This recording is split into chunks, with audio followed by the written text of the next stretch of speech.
Hi students, இன்னைக்கு நம்ம பார்க்க போகிறது +2 கம்ப்யூட்டர் சயின்ஸுக்கு சாப்டர் 3ல இருக்கக்கூடிய வேரியபிள் ஸ்கோப்பை பற்றி பார்க்க போகிறோம். அதில் இன்னைக்கு பாயிண்டர்ஸை பற்றி பார்க்க போகிறோம்.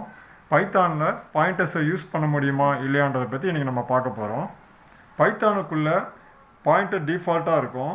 அதனால தான் variables are references are pointers to an ஆப்ஜெக்ட்னு சொல்கிறோம்.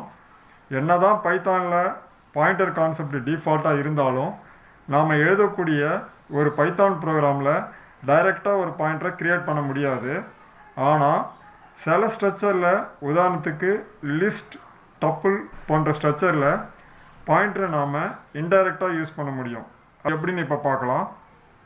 இப்போ இந்த எக்ஸாம்பிள் பாருங்கள். இதில் எக்ஸுக்கு ஒரு 4 வேல்யூ அசைன் பண்ணியிருக்கோம். இது டப்புள் டைப்பு. அப்புறம் FUN ஒரு ஃபங்க்ஷனை கால் பண்ணுறோம். அதை இங்கே டிஃபைன் பண்ணியிருக்கோம். ஆஸ்ட்ரிக் எக்ஸ் பாயிண்டரை யூஸ் பண்ணியிருக்கோம். இந்த எக்ஸுக்கு முன்னால் ஆஸ்ட்ரிக் அப்படின்ற சிம்பிளை யூஸ் பண்ணியிருக்கோம்.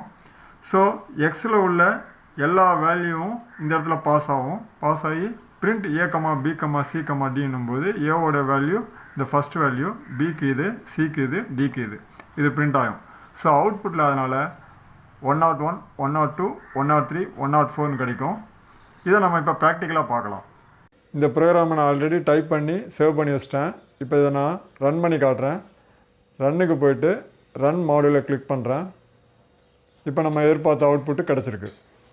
வேரியபிள் டெஃபினேஷனில் variables are references are pointers to an ஆப்ஜெக்ட்னு சொல்லி கொடுத்துருப்பாங்க.